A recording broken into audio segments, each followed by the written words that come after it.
Okay, so if you click this video तो इसका मतलब है एक तो आपने कॉलेज में एडमिशन ले लिया है या फिर आपका एडमिशन इन प्रोसेस चालू है। और अगर आप कौन से भी कॉलेज से हो, टीयर 1, टीयर 2 या टीयर 3 कॉलेज, ये मैटर नहीं करता। मैटर करता है कि आपकी पर्सनैलिटी कैसी है।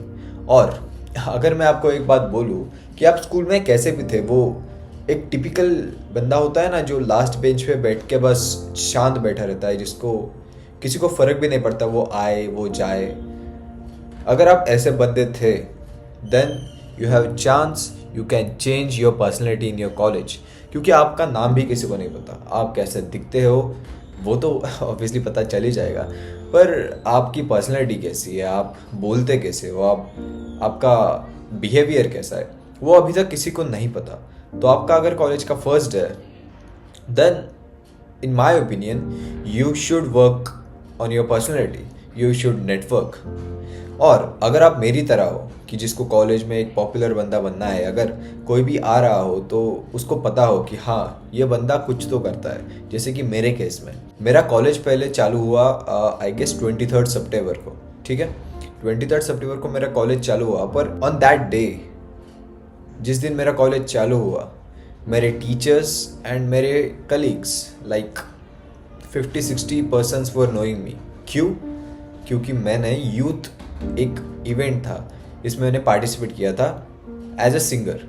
अब मैं सिंगिंग करता हूँ तो मैंने एज अ सिंगर उसमें पार्टिसिपेट किया, तो मेरी पहचान बन गई सीनियर्स में, टीचर्स में। सो एक कॉलेज को एक बूस्ट मिला चालू होते ही कि बच्चे पहचानने लगे। जैसे ही मेरे क्लास में एंटर हुआ तो बच्चे जानते थे कि ये क्या करता है, ये सिंगिंग करता है, इसकी हॉबी क्या है, ये सिंगर है। So that matters to boost your personality. Okay, ठीक है, अभी मेरी स्टोरी थोड़ी साइड में रह देते हैं और मैंने ये वीडियो को 6 चैप्टर्स में डिवाइड किया है। तो ये 6 चैप्टर्स कौन से हैं बात करते हैं। तो पहला चैप्टर है नर्वसनेस। जैसे ही आप कॉलेज में एंट्री मारोगे आपके चेहरे पर एक नर्वसनेस नहीं झलकनी चाहिए भाई। आई नो कि आप सब नए बंदों से डील करोगे, 600-800 बच्चे एक साथ देखोगे इंडक्शन प्रोग्राम में, तो नर्वसनेस होती है। But it's not the case only with you ना।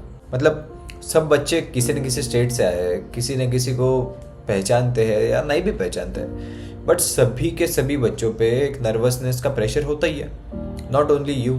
तो आप कैसे स्टैंड आउट करोगे?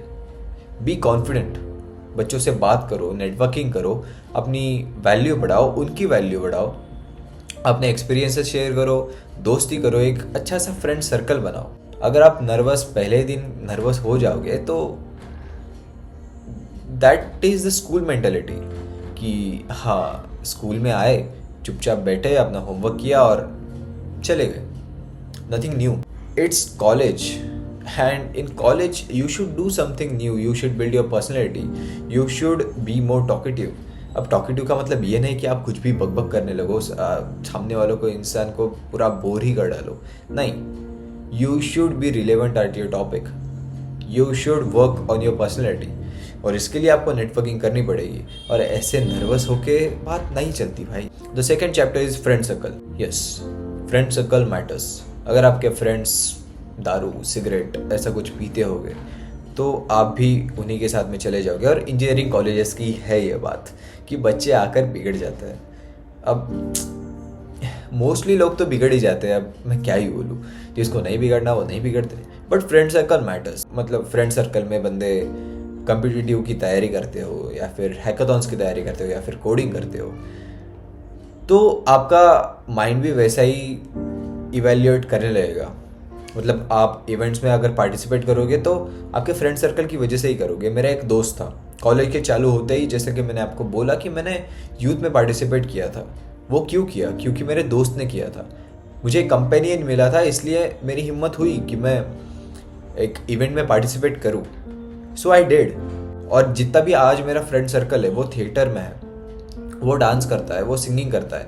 लाइक आपको बताऊँ, मेरा friend circle was a OG group, like literal OG group in the college. क्योंकि हमारे फ्रेंड सर्कल में आई गेस 10-12 बंदे थे और सभी के सभी टैलेंटेड बंदे थे। ओके, कोई सिंगिंग करता था, कोई डांसिंग करता था, कोई स्टोरी टेलिंग में अच्छा था, कोई एक्टिंग करता था, कोई इंस्ट्रूमेंट्स बजाने में अच्छा था, like everyone was talented and they pushed me or they had encouraged me to do all the things. मैं अभी एक्टिंग भी करता हूँ, मैं स्पोर्ट्स भी खेलता हूँ, मैं पढ़ाई भी करता हूँ. I have no backlogs by the way. Okay, so and I have decent CGPA. So आप भी मैनेज कर सकते हो. क्यों? क्योंकि आपका फ्रेंड सर्कल अच्छा होना चाहिए. Let's move to the third chapter and that is attendance and grades. अब ये पॉइंट सभी के सभी माइंडसेट वालों से वैरी करता है. एक्चुअली मैं अपने अटेंडेंस पे ध्यान नहीं देता ज़्यादातर, क्योंकि मैं अगर फैसा कमिटी पे हूँ, मैं स्पोर्ट्स खेलता हूँ, मैं सिंगिंग करता हूँ, मैं एक्स्ट्रा करिकुलर एक्टिविटीज़ बहुत करता हूँ और पढ़ाई भी करता हूँ. तो ये सब हैंडल करना और फिर से अटेंडेंस भी हैंडल करना ये पॉसिबल नहीं है मेरे लिए. तो so I don't give a fuck about my attendance, सीधा सीधा बोलो तो. ओके, ग्रेड्स की बात करूँ तो ग्रेड्स मैटर्स. अगर बोलते हैं कि CGPA doesn't matter, it matters bro. अगर आपको इन कैंपस प्लेसमेंट लेनी है तो CGPA मैटर्स. आप स्टैंड आउट कैसे करोगे? आप ही सोचो ना, आपके अगर कॉलेज में 800 स्टूडेंट्स हैं तो आप 800 स्टूडेंट्स से स्टैंड आउट कैसे करोगे? वो कंपनी भी सॉर्ट कैसे करेगी आपको ग्रेड्स के हिसाब से? हाँ, एक बात अलग है, अगर आप ऑफ कैंपस प्रिपेयर कर रहे हो तो ऑफ कैंपस थोड़ा नहीं मैटर करता ग्रेड्स, आपके स्किल्स मैटर करते हैं. बट अगर आप इन कैंपस प्लेसमेंट लेने वाले हो तो grade matters. Next chapter is exams, that is chapter number 4. अब 10th तक जो एग्जाम्स होते थे उसमें हम पूरा ऐसा सिलेबस रट के जाते थे. लाइक रटा और उतार दिया. यहाँ पे समझना पड़ता है. यहाँ पे अगर आप PYQs करोगे, प्रीवियस ईयर क्वेश्चन पेपर्स देखोगे और कंसेप्ट समझ लोगे ना, तो भी आपका पेपर निकल जाएगा. बैकलॉग की टेंशन भी नहीं होगी और CGPA भी अच्छा आएगा.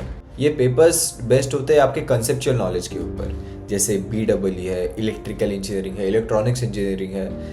ये बेस्ट रहते हैं आपके कंसेप्चुअल नॉलेज पे. आप अगर कुछ भी आपके हिसाब से लिख के आओगे ना तो भी आपको मार्क्स मिल ही जाएंगे. बस हाँ, पेपर नहीं भरना है, अच्छा कंसेप्चुअल लिख के आना है आपके लैंग्वेज में, तो आपको मार्क्स मिलेंगे. याद रखना. हाँ, the next chapter and the most important chapter, that is losing friends. अब जैसे कि मैंने आपको बोला था कि फर्स्ट ईयर में फ्रेंड सर्कल अच्छा बनाओ.